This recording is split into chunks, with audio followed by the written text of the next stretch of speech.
poids de la neige, mais on le saura dans 10 minutes.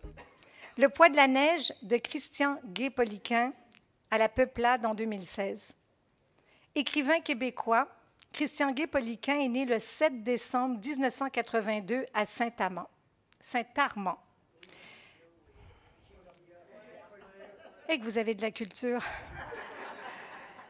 Il fait des études supérieures en littérature à l'Université du Québec à Montréal, où il obtient en 2010 un baccalauréat. 2 ans plus tard, il complète une maîtrise en études littéraires avec mention d'honneur. Le poids de la neige est son 2e roman, après Le fil des kilomètres, publié en 2013. Mais il a aussi publié 3 recueils de nouvelles et un essai.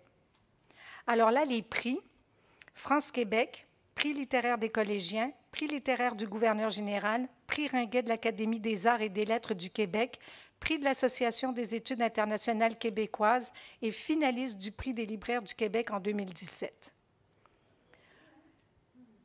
Voici ce qu'une membre de Pointe-Claire a dit de ce roman. Un auteur du Québec qui possède une maîtrise de l'écriture remarquable, une histoire incroyable qui nous empoigne dès le départ.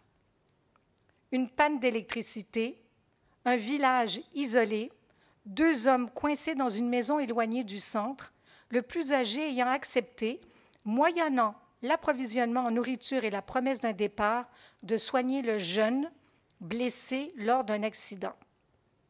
Un huis clos dense, entrecoupé de brèves interruptions de gens du village. Et la neige qui n'en finit plus d'envelopper, de recouvrir, d'isoler, d'emprisonner. La neige comme un personnage omniprésent. Une aventure formidable racontée avec brio. On ne sait pas ce qui s'est passé exactement et ne pas en parler ajoute au mystère présent tout au long du récit. Un exploit littéraire captivant, un jeune auteur plein de talent. Voici ce qu'une membre de la salle en a dit. Il paraît que l'Inuktitut offre à ses locuteurs une quantité impressionnante de façons de parler de la neige et des phénomènes de météo hivernale. Christian Gay-Poliquin, lui, a dû explorer les ressources du français pour faire évoluer son récit dans un petit univers clos où l'hiver garde prisonniers ses personnages. Malgré l'aspect répétitif du phénomène neigeux, on reste accroché à son récit dans lequel le héros se débat contre les circonstances. On aime bien la description de l'esprit de collaboration et de complicité unissant les gens dans leur infortune, mais notre naïveté sera mise à l'épreuve. Hymne à la force de l'hiver et à la résilience. Et nous en avons eu de la résilience avec notre hiver cette année aussi. C'est un livre unique où on est là, coincé, et là aussi je verrai un film, j'espère que quelqu'un va s'y attaquer au Québec, où cette neige n'en finit plus de tomber.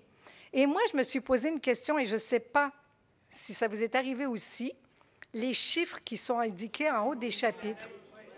Je me suis dit, mais qu'est-ce que c'est que ça? Je pensais d'abord que ça serait chronologique, après ça ne l'était plus, bravo.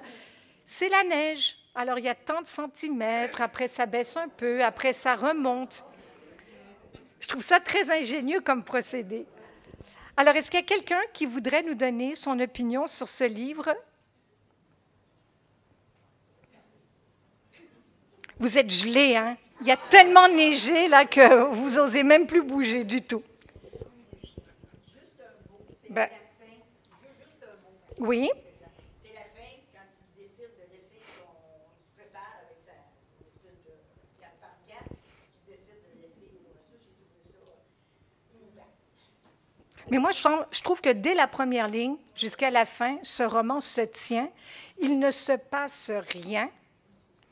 Vous savez, dans Chanson douce, on est pris dans l'action parce que là, il y a 2 enfants. On ne peut pas rester insensible. Là, on se dit, OK, il neige, il y en a un qui est blessé, l'autre n'a pas du tout envie de le soigner, mais en échange d'eux, on fait du troc. Puis là, on se dit, OK, il y a quelque chose qui va se passer. Mais non. De nouveau, il y a des petits mensonges, il y a des petites choses qui se passent. Mais il y a toujours quelque chose de plus qui fait qu'on avance dans la narration. Moi, j'ai été estomaquée par l'écriture de ce garçon-là. Alors, en avant, s'il vous plaît, merci. Oui, la Chine, allez-y. Attendez, attendez. Un autre point de vue que j'ai aimé, c'est à un moment donné, quand le monsieur âgé raconte un peu sa vie, en un paragraphe plutôt long, mais il y a tout raconté. Je trouve l'écriture magnifique qu'il y a. Tout ce qu'il raconte là, du côté de l'écriture, le poids de la neige, ça nous renverse. J'ai adoré celui-là.